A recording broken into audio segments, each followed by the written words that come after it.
Joining us right now is Republican Senator from Wyoming. He's the ranking member of the Senate Energy Committee and a member of the Senate Foreign Relations Committee. John Barrasso is here. Senator, it's great to see you this morning. Thanks so much for being here. Give us your reaction to what you just heard from the president.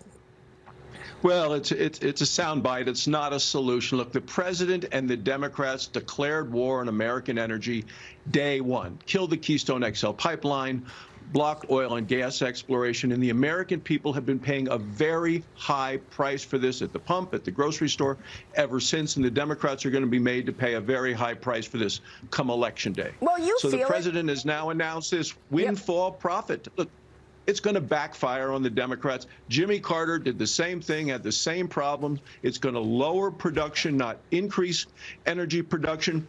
When I see the president at the podium up there, I mean, I see a president who's overwhelmed, ineffective, really desperate right now. You just want to take down the presidential seal and put up a help wanted sign. Well, I mean, look, you feel it in Wyoming. Your state is an energy producing state. Can you walk us through some of the things that this administration did?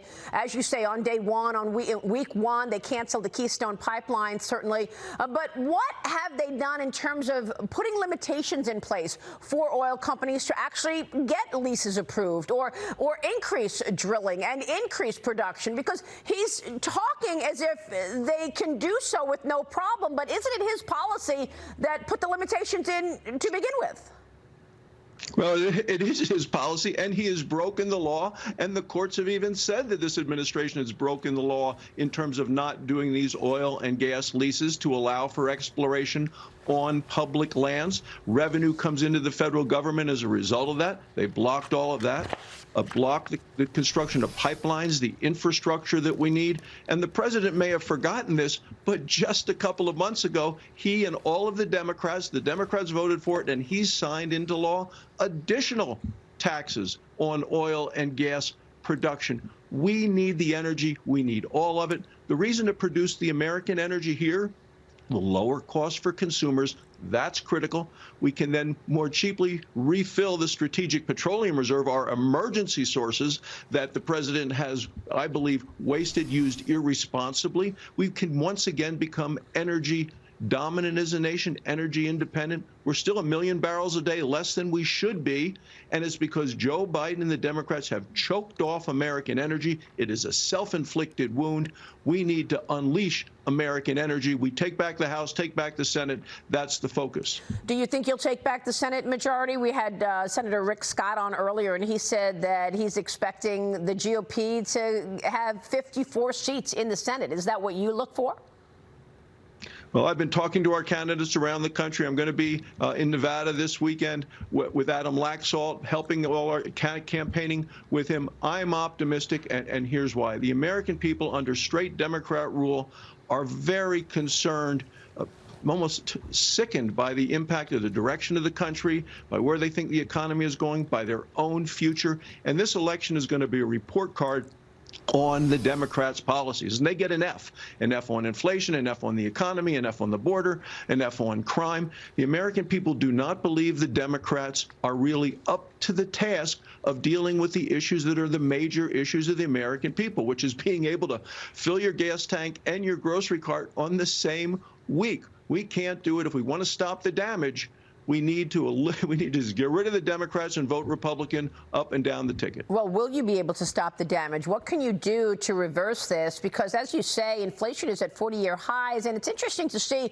real pocketbook issues driving the vote this time around. By the way, the president continues to say that if the Republicans gain the edge after the midterms, inflation gets worse. And he's also talking about inflation on a global stage. Here's what he said about that yesterday. Watch. You know, we're dealing with it for a whole second. Inflation is a worldwide problem right now because of a war in Iraq and the impact on oil and what Russia's doing. I mean, excuse me, the war in Ukraine. And thinking of Iraq because that's where my son died. Because he died. But the point is that you know, that's why it's up. We have the lowest inflation rate of almost any major country in the world. Wow, a lot of missteps there. He said that inflation is because of the war in Iraq. He corrected himself to say Ukraine, and then he said his late son, Bo, died in Iraq. We know that Bo died of brain cancer in 2015, Senator. Your reaction?